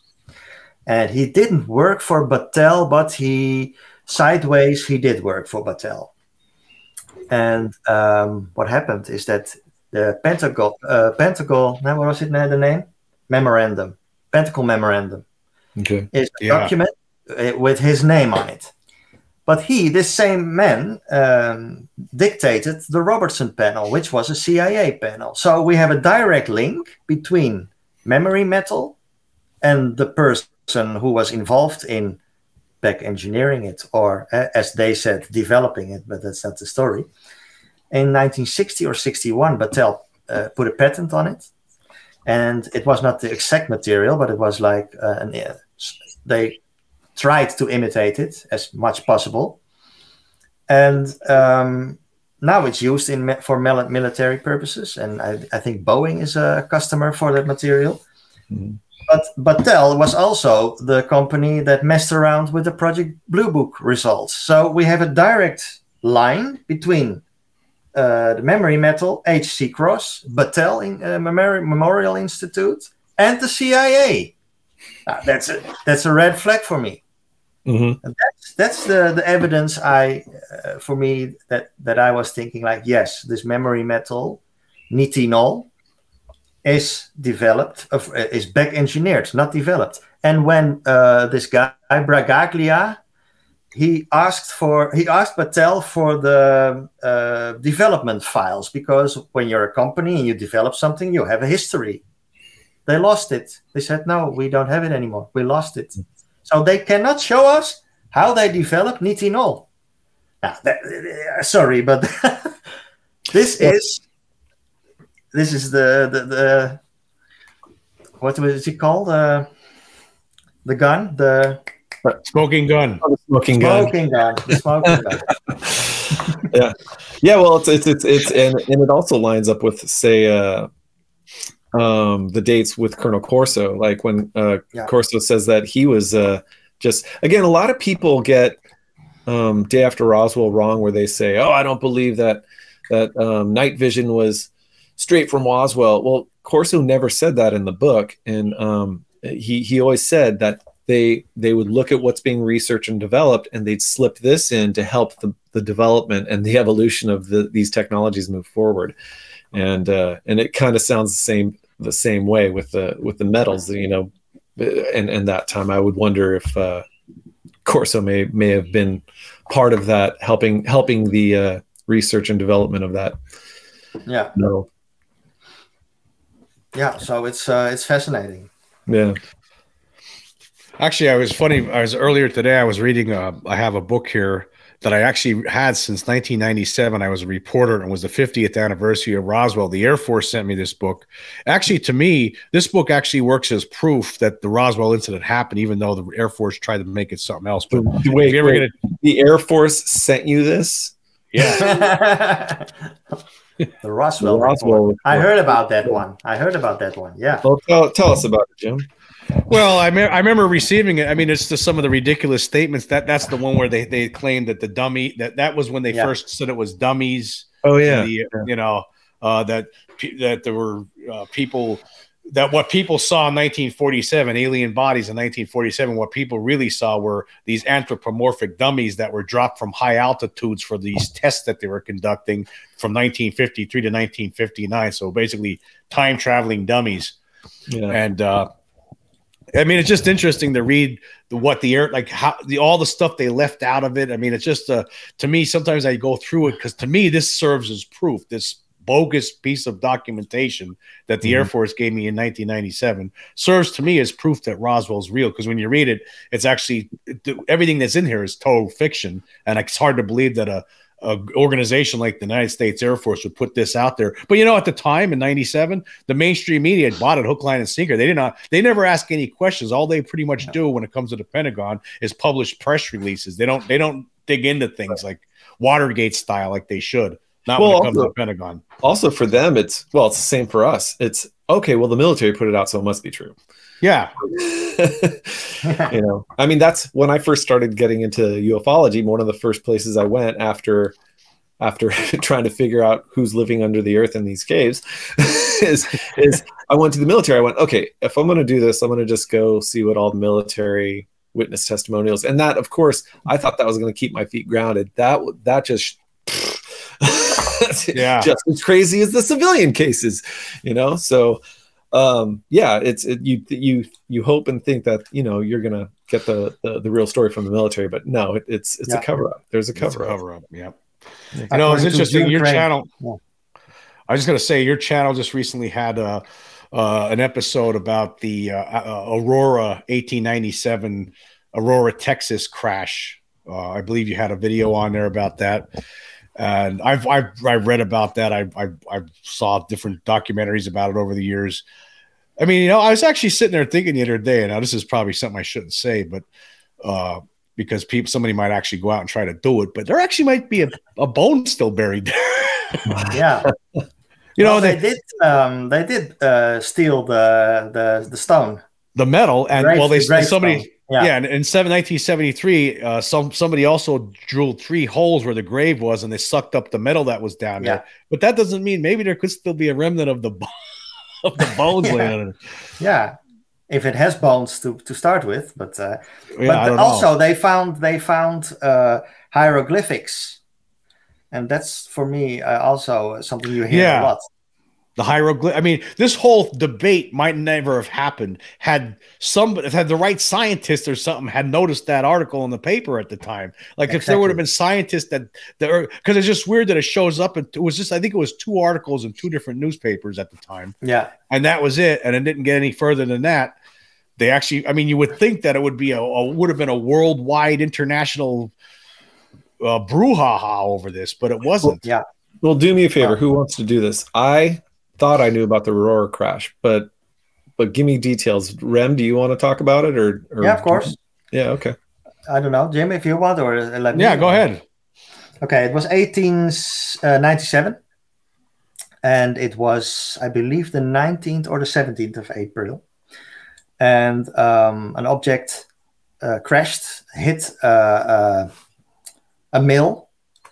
Of somebody, you know, such a mill as a Judge Proctor, some judge Proctor, named Judge Proctor. Judge Proctor, exactly.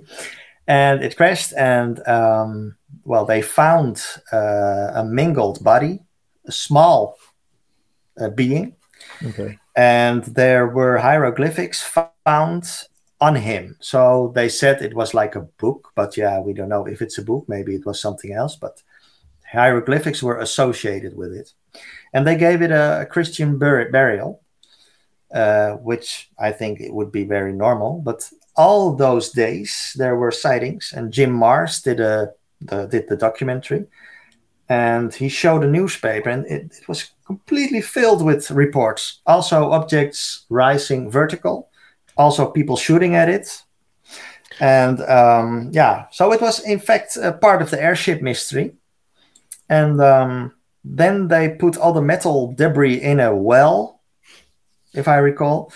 Some people, yeah, don't forget to mention too. I just want to say that the actual newspaper story said that it was clear that this was not an inhabitant of this world. So the newspaper articles that appeared in 2 different Dallas or Texas newspapers at that in 1897, right when this happened, they actually stated in the newspaper that it was not an inhabitant of this world.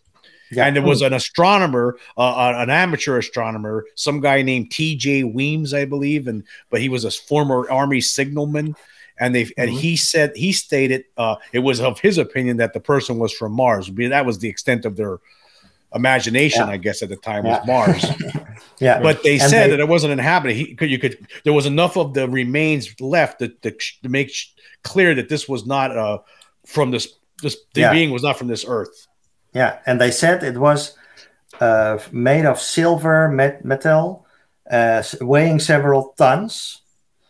And I think, was aluminum invented already back then? I think it was, but it was not used in fuselages of aircraft, because the Junkers was the first aluminum plane in 1915. I think it was 1915 in Germany. So there were no airplanes made of aluminum, but it was already in the newspaper in 1897 that they used silver and aluminum alloy or something like that, which I thought was quite remarkable. Well, what's interesting about this story is that the fact that after that, those articles appeared and everybody just moved on with their lives. Everybody just forgot about it. They buried this body and some of the parts of the craft in this little grave in this cemetery, the Aurora Cemetery. And then, you know, all these years go by, and then in 1973, it might have been the Pascagoula incident where there was a lot of talk in the newspapers again about aliens, and somehow a local newspaper writer in Texas found out about this 1897 story. So him and Jim Mars in 1973 started looking into it, and they dug up the old newspapers and they found these articles. Of course, 1896, 1897, there were reports all over the place of these flying airships, right? And then all of a sudden now here's an article in April of 1897 where two articles where this thing crashes and there's an occupant that's dead and they buried in the. So they're reading about this, and there was discussion at the time about trying to exhume the grave to see to look at the metal and to look at the body in 1973. But the old people that ran the Aurora Association, the cemetery association, didn't want them to go in there, so they had the local authorities guarding the place for a couple of weeks. They didn't, so nothing ever happened. But the first night that they didn't guard it, somebody snuck in there. I guess at some point the headstone was stolen, but also what was even more important was that Bill Case, this reporter at the time in 1973, found 3 holes drilled into the ground where this grave was. And the metal was like the metal detector had earlier, indicated there was metal there. Now there was no metal there. So somebody sucked up that metal with using some sort of a vacuum. And he told in 1973, this Bill Case told Jim Mars, that he believed it was the government that did this, that snuck in and stole the metal so nobody could prove what was buried there. Yeah. Now, if there were bones actually could last a long time. Bones, I mean, it's a possibility, right? What I was saying before, it's a possibility. Like, it's unfortunate that they didn't exhume the grave back in 73, because by that point you're getting close to 100 years already. So it would have been nice to, you might have had something. But now, it's too late. But the people go there and visit that site, go to Aurora every year. In fact, this was just the 125th anniversary this year, so it was a big deal. And so it's just an amazing story. It's something that if it would have been looked at a lot closer back in 1897, we wouldn't be talking about these things right now, because the whole world might have known back then. And maybe governments, I don't think, were of the mentality yet in 1897. Hey, we need to cover this up. Yeah. I think that happened after World War II and top secret and Cold War stuff. I think things changed, right? And the War of the Worlds broadcast in 1938. So all those things led to the initial reasons for the cover up. But in 1897, no reason would have been to cover. Governments wouldn't even thought of that. Right. No. I mean, other than there was go ahead, Rem. There was just 48 hours between the Leroy, Kansas cattle mutilation and the crash in Aurora. 48 hours. I mean, Hamilton was a farmer, and he heard his cattle. There was a lot of things going on. So he went outside, and he noticed an enormous ship, a cigar-shaped ship with something underneath it. And he heard a jabbering coming from it. So beings were communicating with each other. And then a cable went down around the cow's head or something, and they tried to pull it up, but it got stuck in the fence. So Hamilton pulled out the cable, and then the ship went up, but it still had the cow connected. So they took the cow up, and the next day or 2 days later, they found a hide with 4 legs, and that was it, in a field. That was his cow. So we have a cattle mutilation in 1897. 48 hours apart from the Aurora crash. I mean, news did travel fast, but not that fast from Kansas to Texas. No, there's no way it traveled that fast back then. It would take weeks before somebody would get a newspaper. I mean, so there was a lot of things were going on in 1897. Apparently, 1896, 1897, there were a lot of reports. Apparently, these things have been going on forever. But it's been sporadic, the waves. 1947, apparently something happened, something snapped. I don't know. Was it the arrival of a different group or something that decided to, come in force? Because they seemed like they were showing, it was a show of force the way they showed up back in, in the late 40s, early 50s, flying over DC the way they did in 52 and all that stuff. So, some channeling does say that there are different groups that have been coming and going, but, who knows? Well, I was thinking, I looked in the history books, okay, what is the connection between the arrival, the airship mystery, and possibly, the only thing I could find was the Krakatoa volcano in Indonesia, which made the loudest bang ever recorded in history. People were deaf. Who were standing next to the volcano.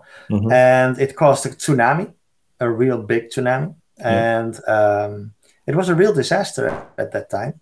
Yeah. And perhaps, who knows, they noticed something was wrong on that planet Earth. It was like, you know, the loudest bang. Maybe, you never know. Maybe that is the reason why they came, to check out what happened there. Yeah.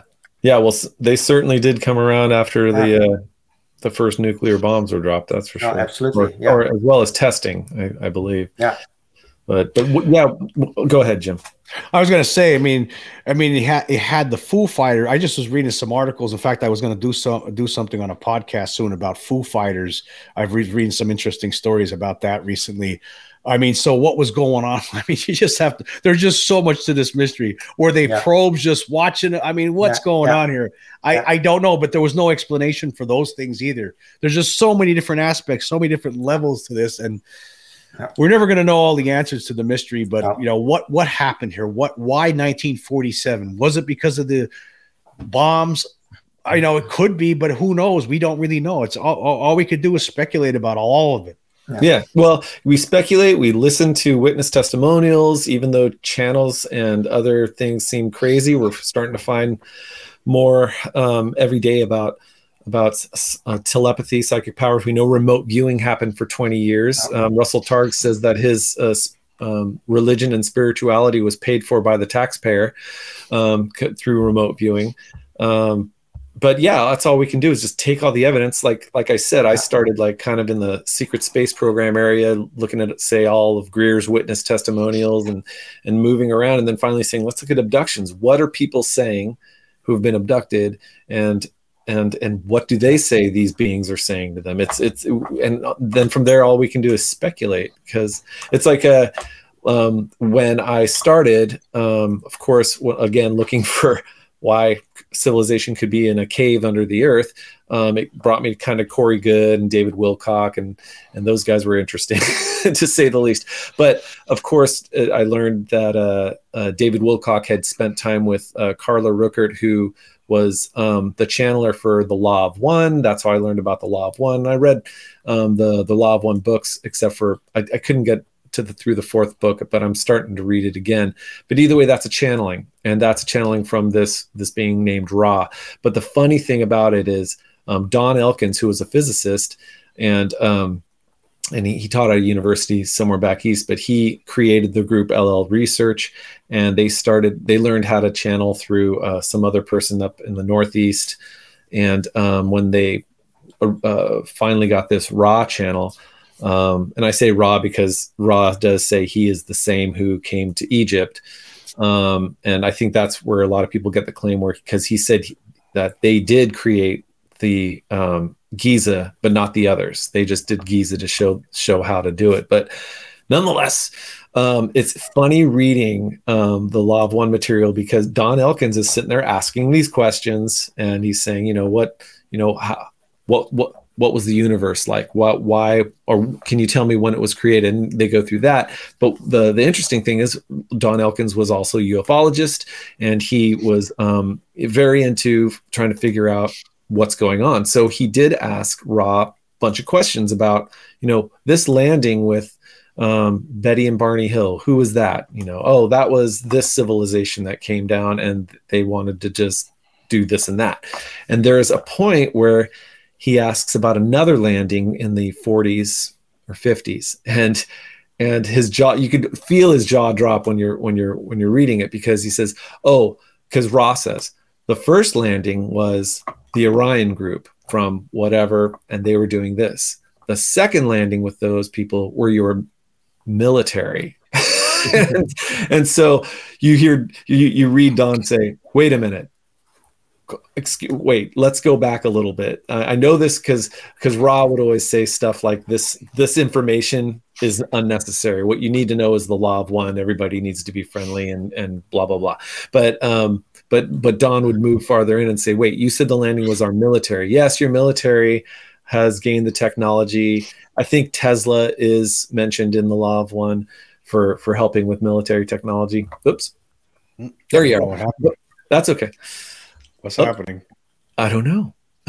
but so anyways, to make a long story short, basically Ra oops. That's strange. I wonder because you're showing a full signal, Jim. It's raw. It's raw. It is raw. Yeah. I've been having every now and then. I have a USB camera that I use for everything. Oh, okay. Maybe I need a new one. Maybe. That's all I can say. But just to finish the story, raw when Jim when Don Elkins asks about these landings with the military, he goes on and asks deeper questions, and the question was, well, how many craft do our military have? And Raw claims that in the beginning it was drone craft, but they had at that point in 1981 or 1982. Raw claims that our military had 800 drone craft that they had already built. So again, we can read this stuff and just speculate. Around 82, it's possible our military was pretty deep into their anti-gravitic crafts, but we'll see. Either and Raw did mention that the craft was weaponized, and it wasn't what did he say? Basically just said it's weaponized and that's not the way to go for the most. But nonetheless, that's why I think since the 60s and 70s, I believe our deep, dark military did have anti-gravitic craft. That's just my personal belief, but who knows? We hopefully will know someday, but who knows if we'll know. Well, when you take a look at the Aztec crash, I mean, if it happens, they found the craft allegedly intact. Oh, so right, it only had a broken window. Craft, yeah, and it had a broken window. Probably it was decompressed or something, so it landed itself, or it crashed, or whatever. But it was fairly intact, so it's entirely possible that when you repair a window, and you know how to control the craft, that you can eventually fly with it. What year was the Aztec crash? Yeah, around what year was the Aztec? 48. Oh, okay. So it's just after Roswell. Yeah.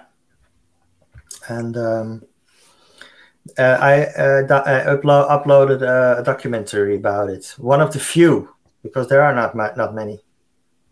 Okay. No, there's not. There's not. No.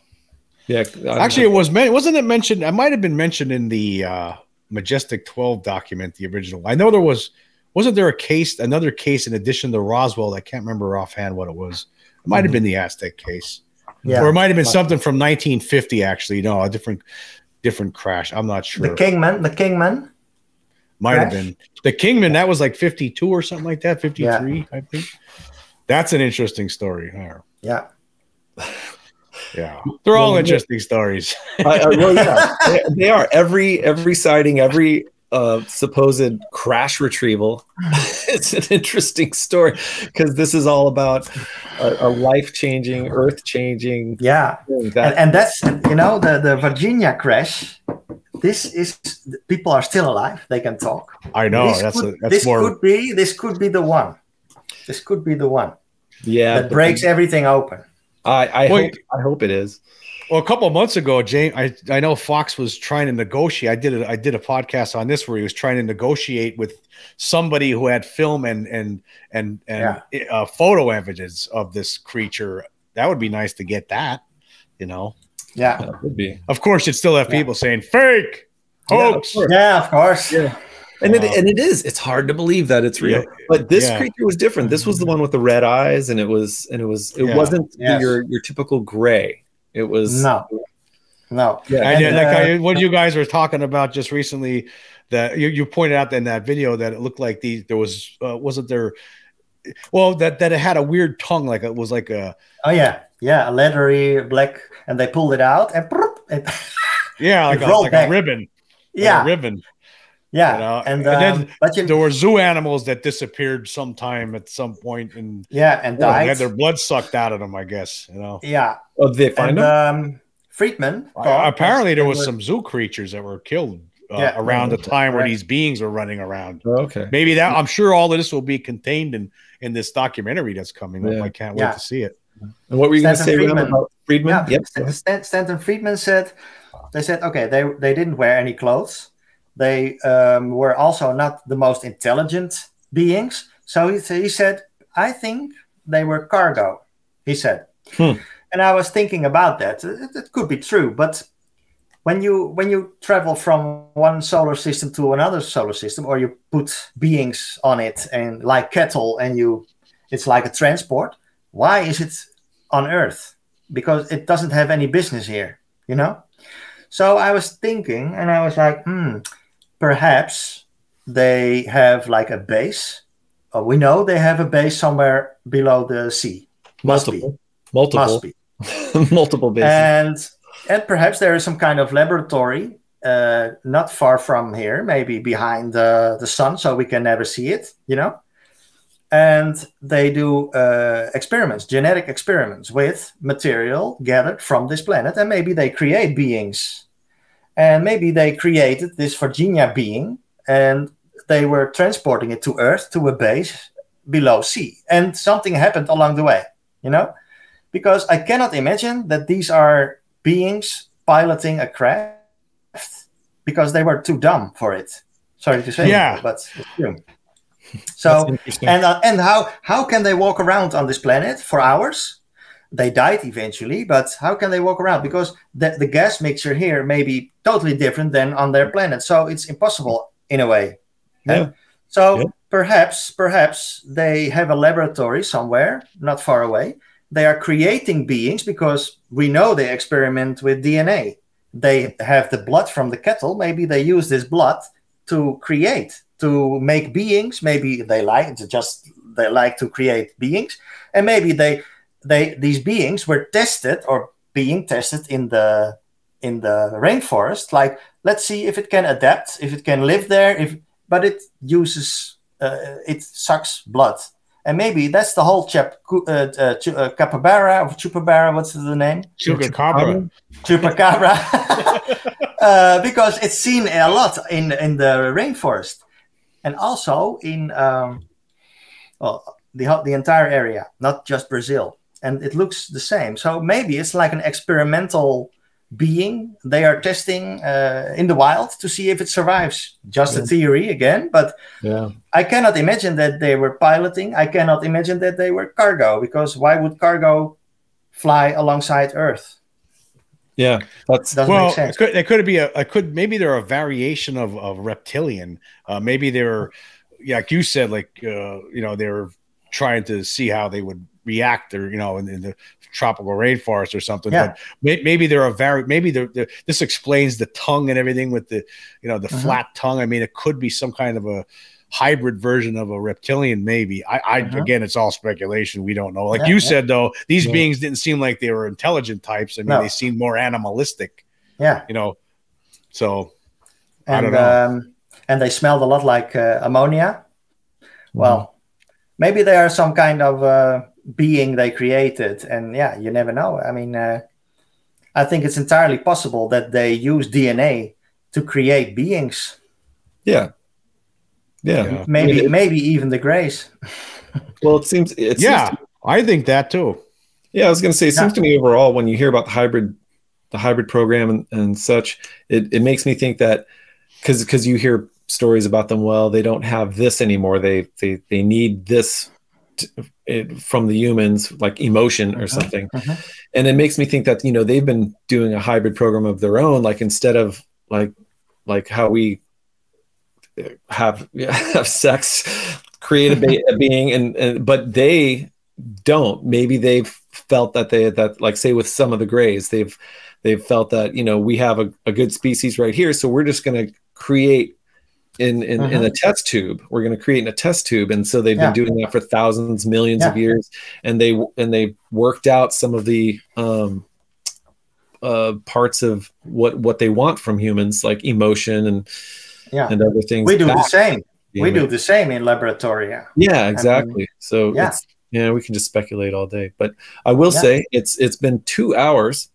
We've been having a real fun talk with Jim here, and I was going to say we should probably cut it off here and leave it at that. But this was a very fun talk. And Jim, we hope to have you back because we can just talk about. I'd love to come back. Yeah, we can talk about all kinds of stuff. Yeah, current events. I mean, look at the Oak Shannon release. I mean, his documents verify Wilson, and I was going to ask you about that, as well as all this. I mean, you have so much stuff. You're putting stuff out almost every day, it seems. Yeah. Like, well, when I got COVID there, I think I had to go. That was it. I was like, okay, I'm done.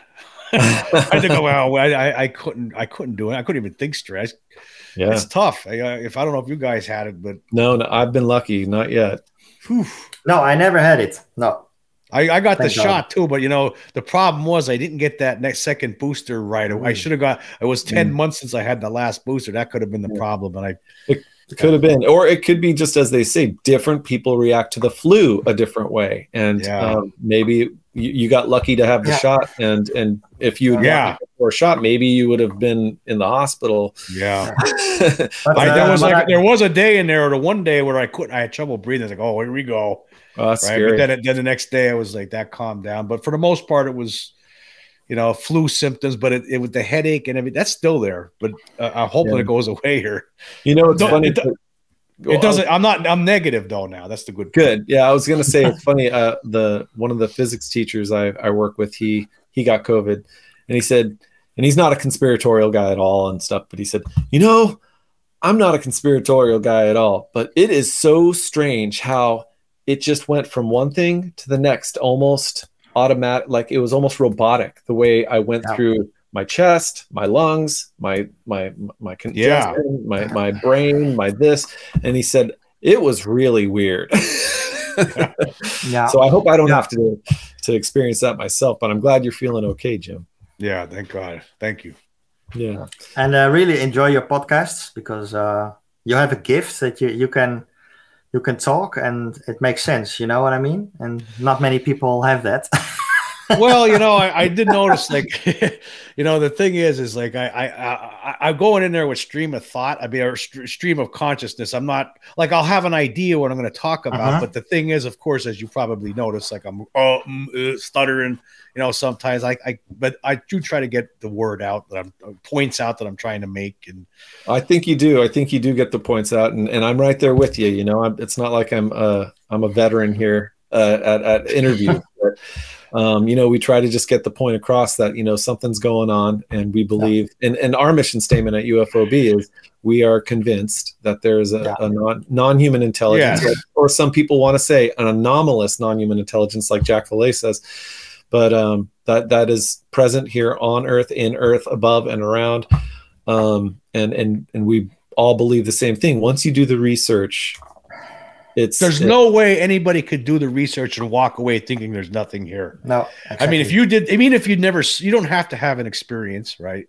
You could live your whole life. I mean, those things that happened to me, right? I mean, that's the chances are. I mean, if I didn't go fishing that night, if my buddy didn't call me up, then that doesn't happen. So, I mean, you could live your whole life and never see anything. But if you do the research, even if you didn't see anything, you're going to know that there's no question something's here. No doubt. Yes. I also say on top of it, when it comes to doing the research, because they say some people are still deniers on the telepathy between the beings and people. And I say, well, we had remote viewing. And the other nice thing about remote viewing is you can try it yourself. That's subjective. You can actually do remote viewing. I've tried it and I've come out with okay results, but I also feel like I'm one of those people that are kind of blocked, or just, I've always had issues with learning, but nonetheless, you can do remote viewing yourself. Same with out of body experience. If you practice at it, I've tried that too. I've had little success, but the things that have happened to me made me go, whoa, there's something to that. So many people have these experiences, and it always stays within four walls. Yep. So and back to you, Jim. You're doing a great job there, and we're really happy to have you on. And, thank you. We'll have to have you on again, just to shoot the UFO shit. Yeah, that sounds like a good idea. That sounds like a good idea. Because I got my kids out there, but I try not to curse. I don't curse usually on my podcast or YouTube channel. Make it family friendly, but nonetheless, we'd love to have you on. So please tell everyone where they can find you, and we'll have it on the description below as well. Okay. I'm at the Quirk on YouTube. I'm at Quirk Zone. You can watch my videos, and my podcast is UFO-Extraterrestrial Reality. You could listen to it on Spotify or iTunes or any of them. Google. It's available everywhere on all podcasts. Okay, I think. Well, if it's not now, it will be. Yes, I called you Captain Kirk. Well, actually, a lot of kids. Some people used to when I was growing up, they would call me "Hey, Captain." This guy James Quirk sounds like James Kirk. I didn't mind. I mean, Captain Kirk. All right, go ahead. Yeah, Captain Kirk. He had a maid. He was the best. I'm a Captain Kirk fan. He was the best. And you say your last name, is it Quirk? It's Quirk. It's Quirk. Okay. It seems appropriate, I guess, for this subject, doesn't it? I was gonna say are you just making that last name up? Because that's perfect. No, that's the real name, Quirk. I mean, it's from Ireland. It's an old Irish name. That's excellent. My dad's side of the family. Of course, he was from actually a town was called Quirk in Ireland. If I had known that, I would have said, "Let's have a Guinness while we're doing this." Yeah, it sounds like in Dutch. Next time we'll go get bombed and then start the. No, I noticed on a Dolan interview he had a Guinness because I believe he was Irish. He's Irish, but nonetheless, yes, we'll have a Guinness next time. Yes.